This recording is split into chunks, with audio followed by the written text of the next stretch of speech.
Қазақстан Республикасы сыбайлас жемқорлыққа қарсы іс-қимыл агенттігінің департаментінде ағымдағы жылдың 1-тоқсанындағы атқарылған жұмысты қорытындылаған брифинг өтті. Жиын барысында басты назар жұмысқа тұрудағы өрескел қателерге қатысты болды.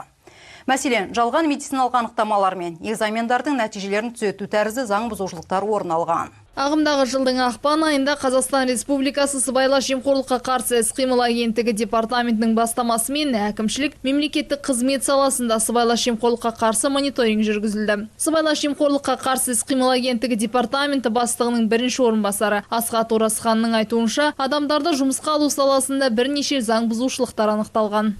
В ходе данного мониторинга были... Жүргізілген тексеріс нәтижелерінде бірнеше сыбайлас жемқорлыққа қатысы бар деген күдікпен бірнеше іс ашылып отыр. Солардың ішінде тесттен өтпеген жандарды жұмысқа алу, қолдан жасалған медициналық құжаттардың болуы және жеке кәсібі бар мемлекеттік қызметкерлерді жұмысқа қабылдау.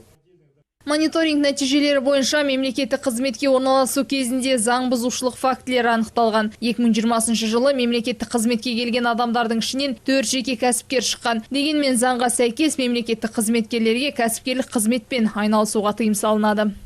По вопросу соблюдения государственных служащих. Мемлекеттік қызметкердің жоғарғы үкіметпен қойылған заңдарды сақтамаған жағдайында мынадай жазалар қолданылады. Сыбайлас жемқорлыққа қарсы заңның 13-ші бабы бойынша мемлекеттік қызметкерлерге жеке кәсіппен айналысуға тыйым салынады. Жүргізілген тексеріс нәтижесінде заңды өрескел бұзған қызметкерлер анықталған болатын.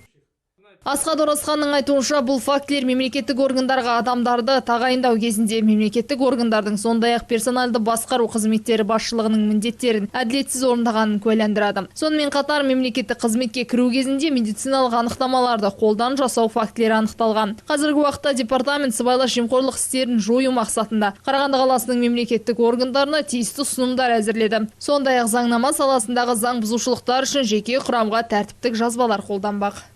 Ақсәуле Селхан, Серік Тоғаев, Николай Шевелев, 5-ші арна.